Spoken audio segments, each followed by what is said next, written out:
Oi, meu nome. Então a gente vai reagir agora a Isaac Ness, as ideias tortas do novo massacre da Serra Elétrica. E bora lá. É Isaac Nese, você chegou ao meu canal, muito obrigado. Seja bem-vinda, bem-vindo, bem-vinde. Pega aí o seu banquinho, sua cadeira gamer e fica à vontade, porque a conversa de hoje é complexa. A gente tá em ano de Copa, certo? E em ano de Copa, eu que não sou uma pessoa ligada em futebol, fico absolutamente psicopata por futebol. E não tem. Eu acho isso maravilhoso, essa energia brasileira em torno da Copa. Eu também, tipo, cago pra futebol. Já tive uma época que eu queria muito, queria não, que eu acompanhava muito, mas hoje em dia é só Copa do Mundo. Que é uma festa, é quase um carnaval fora de época, né? Copa é muito bom. Pena que a gente perdeu, mas isso não vem ao caso. Tem a ver com o futebol em si. Pra mim é só uma desculpa pra gente ter esses momentos de a gente se juntar e gritar junto e dar risada e torcer e sentir aquela angústia junto. Se fosse qualquer outra coisa, qualquer outro esporte ou qualquer outra, sei lá, se a gente estivesse torcendo pelo Curry, é Curry aquele negócio que fica com a vassourinha varrendo o gelo? Se fosse aquilo, tava bom. O Opa, lance é esse clima gostoso de estar junto com as pessoas que a gente gosta, torcendo e unidos debaixo de um mesmo símbolo. Só que esse símbolo, em 2022, tá meio estranho, né? Digo, a bandeira do Brasil, ela foi usurpada. É um símbolo que mas o mais gostoso foi que os bolsonaristas ficaram na frente do quartel, então a gente não trombava nenhum praticamente, né? foi preenchido de um outro significado por uma galera, e quem não se sente representado por essa galera, quem não tá alinhado com a visão e com a ideologia desse povo, que aliás é mais da metade da população do Brasil, quase 70%, não se sente exatamente confortável de usar esse símbolo. A camiseta do Brasil, que a gente antes usava sem pensar duas vezes, agora a gente pensa 5, 10, 15 vezes antes de sair com ela no peito e ser confundido com o tipo de pessoa que a gente não é. Antes a gente pintava a cara, colocava cone na rua e pintava a rua, quer dizer, cone em bairro rico, né? Em bairro pobre a gente coloca uns pau com prego e o carro tem que parar e aí a gente pinta. Enfim, agora ou a gente tá com esse sentimento de timidez diante da bandeira do Brasil ou a gente tá com um negócio de tentar ressignificar ela de novo. Porque afinal, se tiveram o poder de preencher esse símbolo com essa ideologia bolsonarista, a gente talvez também tenha o poder de preenchê-lo de novo com o lance do futebol e tal. Porque Difícil, né? Mas não é impossível, né? É muito doido você pensar que, tipo, uns anos atrás, cara, não existia Bolsonaro, mano. E camiseta do Brasil era raro de ver, né? Hoje em dia o bagulho tá absurdo, né? Mas venceremos e isso passará. assim que símbolos funcionam. A gente faz isso com palavras o tempo todo. Pega, por exemplo, a palavra urso. Que urso, rapaz? Nas línguas do tronco indo-europeu aí, que a gente tem o português, o espanhol, o francês, enfim, todas essas línguas aí europeias, a palavra urso aparece com pequenas variações em cada uma delas, mas sempre muito parecida. Em português é urso, em espanhol, se não me engano, é osso, em italiano é osso com dois S's, eu acho, e em francês é ur, só que a escrita é bem parecida, apesar de a pronúncia ser diferente. Mas quando a gente vai olhar para idiomas lá do leste europeu, mais pro leste da Europa ali, né?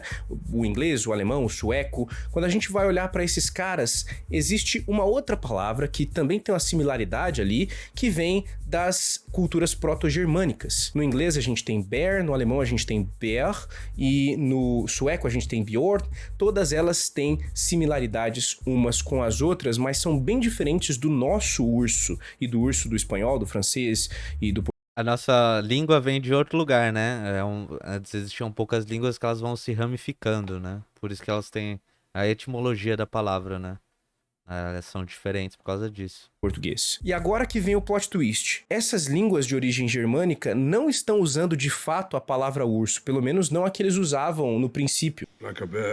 O que acontece é que alguns povos germânicos eram muito supersticiosos e eles evitavam usar a palavra urso pra não atrair o bicho. Sabe aquele negócio de não pensa no diabo que ele aparece?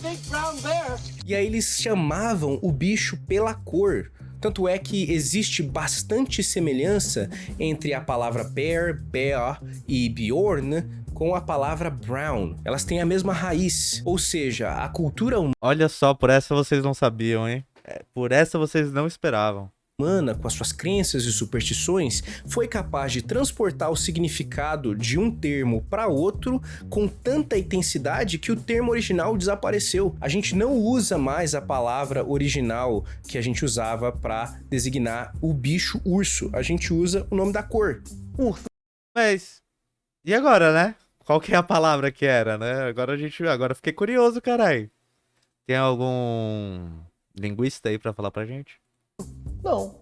A gente tem esse poder de deslocar sentidos de um lugar para outro, de um símbolo para outro, que é um poder maravilhoso, mas também perigoso. É o que eu falei no início da live, né? Que a gente que muda o conceito das coisas. Os conceitos não são fixos, né? Então a gente consegue mudar o sentido das coisas, né? O significado das coisas. E as coisas acabam se adaptando de acordo com o que a gente quer, né? E não de acordo com o que ela é. Assistindo o Massacre da Serra Elétrica, não o original lá dos anos 70, mas o novo que saiu na Netflix agora em 2022, e eu percebi essa tentativa de deslocar o sentido de alguns símbolos que estava tentando, assim, convidar a gente de volta, sei lá, pro século 17. Ô, louco. E eu vou explicar por quê. Em O Massacre da Serra Elétrica, entre parênteses 2022, a gente tem um roteiro que é bem o arroz com feijão do slasher, né? Tem um grupo de amigos que vai pro lugar onde tá o perigo, e aí o perigo acontece e tudo mais e tudo menos. No caso, esse grupo de amigos é composto por uns influencers que estão tentando renovar essa cidade de Harlow, que é uma cidadezinha abandonada no Texas, onde mora o massacrador da Serra Elétrica, para transformar ela em um ponto turístico. E o líder desse grupo é um cara preto chamado Dante. E o Dante, quando chega lá com os seus amigos, as suas amigas no caso, ele começa a falar: olha, que bonita aquela casa, que legal esse ambiente, não sei o que, né?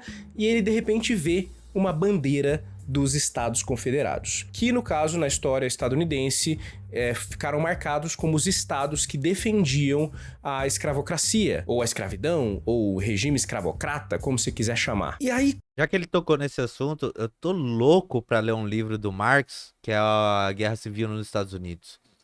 Eu não sei quando que eu vou ler, mas eu acho que é uma das poucas vezes que o Marx entra pra analisar um objeto que tem um racismo tão exacerbado assim, porque a colonização Marx pouco fala, mas essa análise dele da Guerra Civil nos Estados Unidos deve ser bem interessante.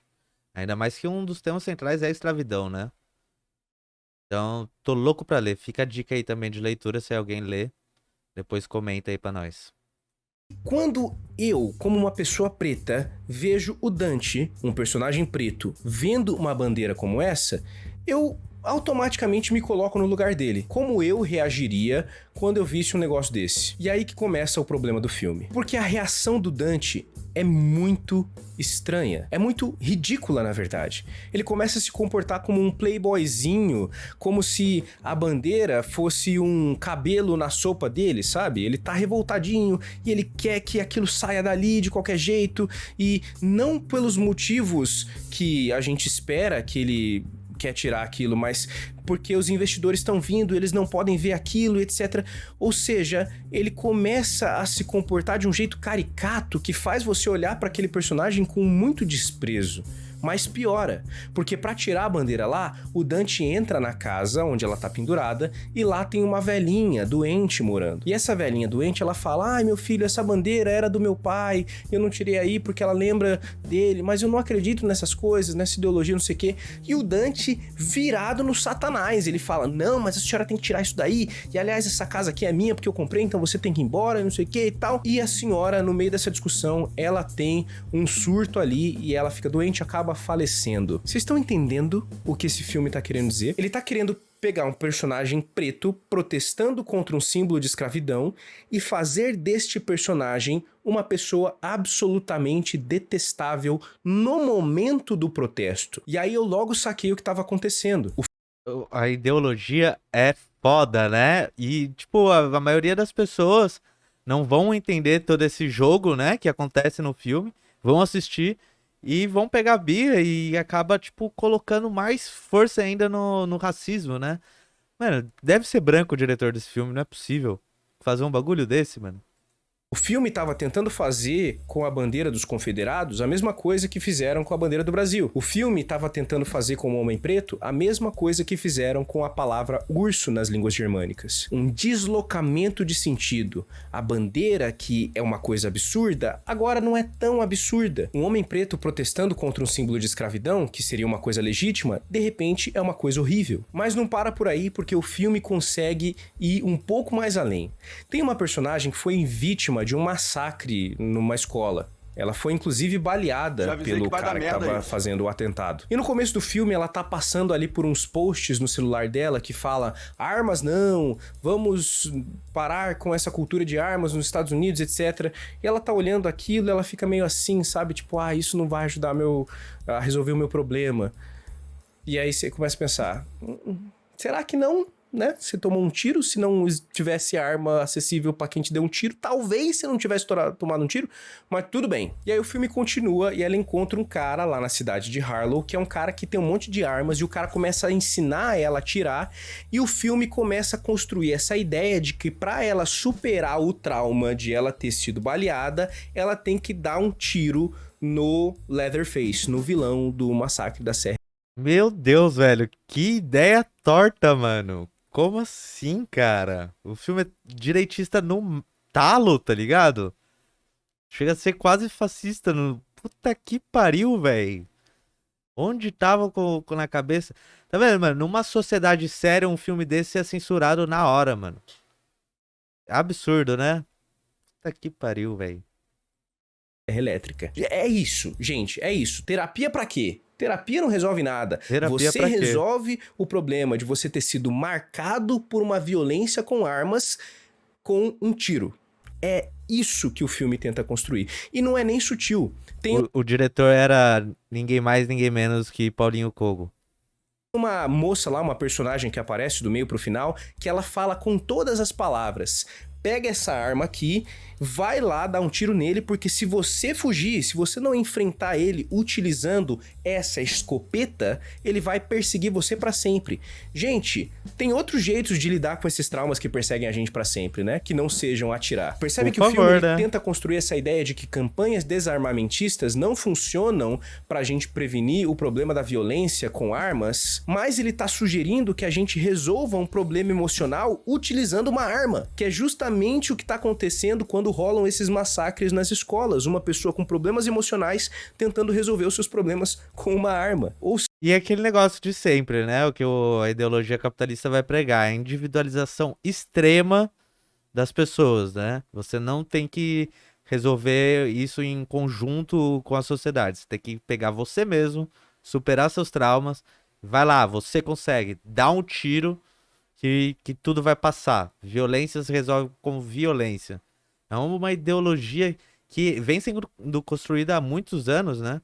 E a maioria das pessoas não saca isso, cara.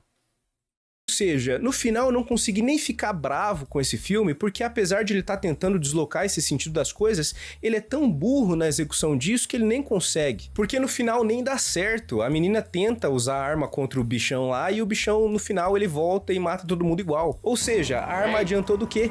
Tá ligado? É muito... Puta, cara, esse vídeo que passou aqui, ó, essa cena aqui, esse filme também é muito bom, cara. Acho que é Nascido para Matar, Full Metal Jacket em inglês. Cara, esse é um dos melhores filmes que eu já assisti na minha vida. Ele é um terror psicológico, se não me engano é do Stanley Kubrick. E ele pega e mostra como que é o militarismo, né? A rotina de um militar nos Estados Unidos.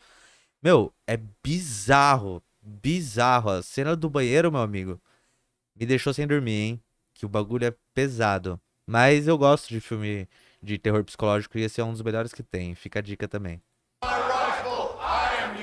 É muito fácil a gente perceber como essas narrativas são manipuladas. No Brasil de 2022, a gente observa essas políticas armamentistas burras acontecendo o tempo todo, com a narrativa de que o cidadão de bem vai poder se proteger do bandido, quando na verdade a gente tem inclusive a polícia falando que as políticas armamentistas do Bolsonaro favoreceram o crime organizado nos últimos anos. O link da matéria tá aí na descrição. Toda narrativa que tenta transformar um símbolo ela precisa de atenção. Por que existe tanto foco em querer transformar o que a gente entende que significa uma arma e os efeitos dela?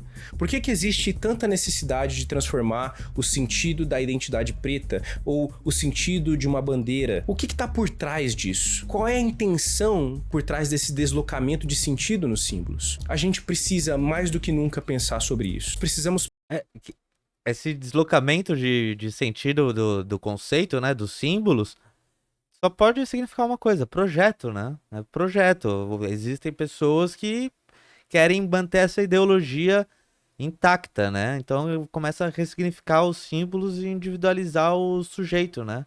É um projeto capitalista que é para proteger a propriedade privada no final das contas, né? Para manter a ordem. Parar de simplesmente nos afastar dos símbolos que são tomados por essas pessoas e grupos e firmar o pé no chão e não deixar que essas narrativas usem esses símbolos para contar histórias absurdas da carochinha. Nós também somos parte da sociedade, parte da cultura humana, e esses símbolos são construídos também e principalmente a partir da nossa vivência. Você também é parte da construção da história desse país e é responsável pelo modo como os símbolos são utilizados para contar essa história. Não esqueça disso. E também não esqueça de se inscrever nesse canal e de me seguir em todas as redes sociais. Beijo e até a próxima conversa. Brabo, né? O Isaac Ness é muito bom, mano. Então, o que fica de lição aí, usem a camiseta do Brasil. Bom, né, o cara, né? Eu gosto muito dele. Eu acompanho ele já tem um tempo, mas fazia tempo que eu não via um vídeo dele. O cara é muito bom.